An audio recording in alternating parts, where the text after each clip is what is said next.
Ya, kembali lagi di channel saya. Kali ini saya akan membahas cara download jurnal Scopus ataupun template jurnal. Nah, kita bahas untuk para dosen dan mahasiswa yang kebingungan cara download template jurnal di Scopus itu, teman-teman. Jadi saya akan membahas. Jadi pertama-tama itu teman-teman cari yang namanya Google di sini, kemudian di sini scopus.com.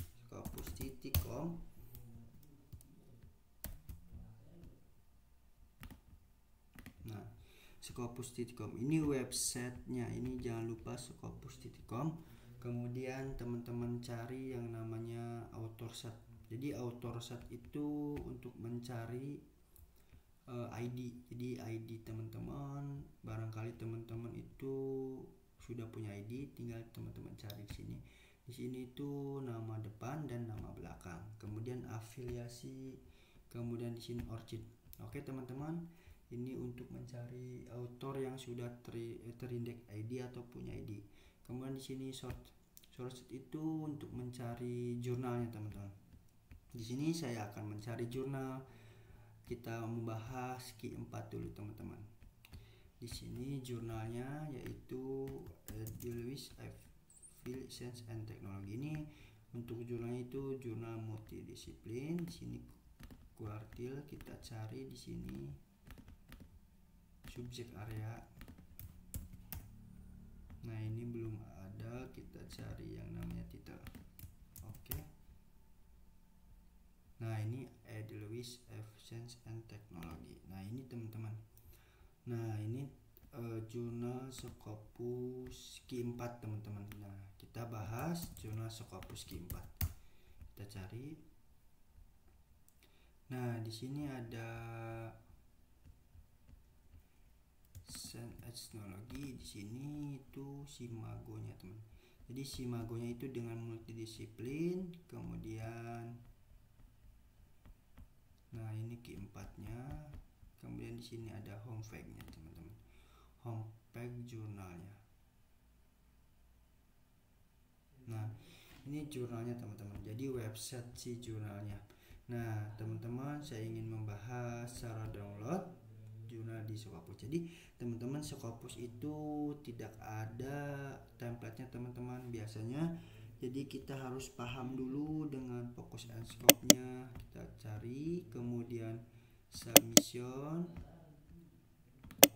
author, editor guide, review kan, publication ethic, nah plagiasi, editor team, kemudian indexing. Nah, di sini teman-teman. Nah, di sini fokus and scope-nya kita translate aja kalau teman-teman tidak paham. Nah, di sini fokus dan cakupan Lewis Science and Technology dengan ISSN 25768484 akan mempertimbangkan makalah penelitian transdisipliner dan inovatif di bidang berikut: ilmu sosial, manajemen terapan, teknik dan teknologi, ilmu pengetahuan alam, ilmu fisika, dan ilmu formal, teman-teman. Nah, kemudian di sini submissionnya itu teman-teman itu harus register dulu, kemudian bisa login. Jadi register dulu. Nah, di register itu kita cari di sini nama yang diberikan, misalnya Aldo. Kemudian di sini nama belakang aja. Afiliasinya misalnya Universitas Indonesia. Kemudian negaranya itu Indonesia, teman-teman. Teman-teman misalnya kuliah di Amerika ataupun Inggris ataupun itu, tinggal cari saja di sini. Misalnya Universitas Indonesia dengan dimana misalnya tuh, cari negaranya Australia, banyak tuh di sini tuh, Rumania, Portugal. Nah, kemudian di sini surel itu Gmail, teman-teman. Nah, nama belakang, kemudian kata sandi dan password, teman-teman. Nah, ini kita setujui saja. Nah, langsung daftar, teman-teman. Nah, kalau sudah daftar, teman-teman tinggal login saja, teman-teman. Nah, oke, tinggal login saja, username-nya apa, password-nya apa. Oke, kemudian kita bahas lagi yang namanya rujuk untuk penulis. Yang pertama itu naskah harus belum diterbitkan, kemudian 2 itu halaman judul harus memuat abstrak yang panjang tidak lebih dari 250 kata, kata kunci dan informasi kontak lengkap untuk semua penulis juga harus dicantumkan pada halaman terpisah. Referensi harus benar-benar memenuhi persyaratan gaya penulis jurnal. Abstrak. Penulis harus menulis abstrak secara singkat dan jelas mengenai tujuan utama dan temuan kesimpulan dari karya tersebut. Abstrak harus memberikan gambaran yang jelas kepada pembaca tentang apa yang telah dicapai. Panjang abstrak harus antara 150-250 kata. 4 kata atau kata-kata apapun yang akan disingkat harus ditulis lengkap saat pertama kali disebut, diikuti dengan singkatan dalam tanda kurung. Nah, kita baca teman-teman sampai ke 10. Nah, ini biaya pembuatan artikel sebesar di 730 dolar berlaku untuk makalah yang terima setelah peninjauan sejawat. Nah, ini teman-teman kita baca lagi editor guildnya.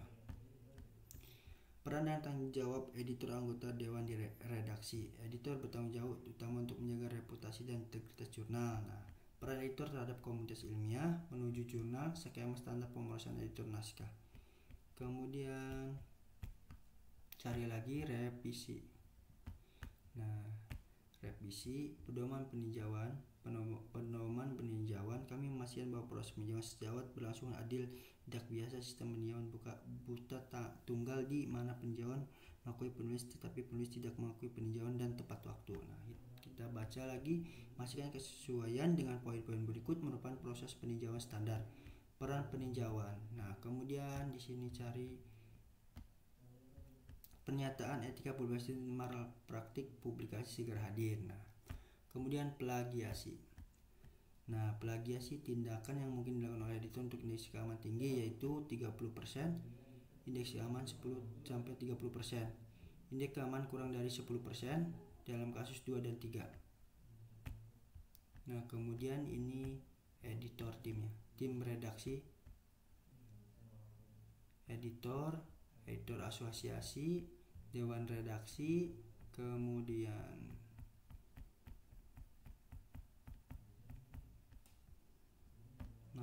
ini indeksingnya teman-teman.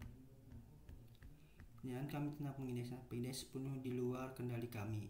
Sebagai penerbit atau editor kami tidak memiliki kendali atas apalah dokumen yang diterbitkan tidak akan diindeks atau tidak. Oleh karena itu kami tidak memberikan janji tentang kapan atau apakah karya yang diterbitkan akan dicakup indeks dalam basis data tertentu. Sederhananya pengindeks bukanlah bagian dari bisnis kami. Kami berharap semua penulis memahami situasi ini. Pembayaran publikasi tidak dapat dikembalikan kecuali publikasi makalah dibatalkan karena alasan kami. Nah, itu teman-teman. Nah, jadi si Scopus itu tidak ada template-nya teman-teman. Jadi tidak ada template-nya. Jadi teman-teman itu submit dengan memenuhi kriteria ini. 1, terus 2, kemudian 3, 4, 5, 6, 7. Nah, 7 teman-teman. Nah, jadi si Scopus itu tidak ada template-nya teman-teman. Nah, kemudian kita cek yang namanya ini jurnal yang sudah terindeks dan sudah terpublish teman-teman. Kita cari PDF-nya. Ini PDF-nya. Nah, ini PDF-nya kita cari. Nah, kemudian kita pahami yang 7 ini. Kemudian template. Nah, jadi si template-nya itu dari sana teman-teman. Jadi tidak ada di websitenya. Jadi Scopus itu tidak memberikan template teman-teman. Jadi kita cari. Nah, ini yang pertama itu ada judul kan teman-teman. Nah, judul, nama dan afiliasi atau universitas. Nah, di sini ada abstrak dan keyword. Nah, di sini ada pendahuluan.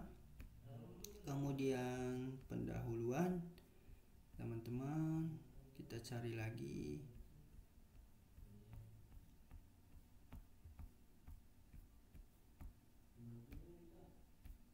Pendahuluan. Nah, kita cari lagi teman-teman. Kita cari lagi. Biasanya jurnal itu ada pendahuluan kan, metode penelitian, kemudian hasil dan pembahasan, kesimpulan dan daftar pustaka atau referensi teman-teman. Nah, kita cari lagi ke artikel yang lain.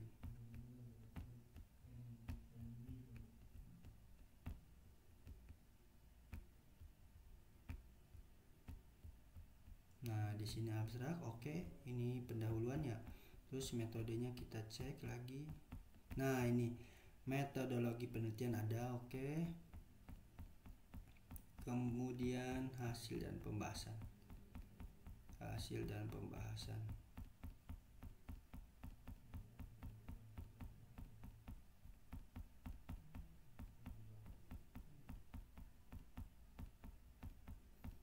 Nah, hasil pembahasan, kemudian kesimpulan. Oh, ini hasil pembahasannya teman.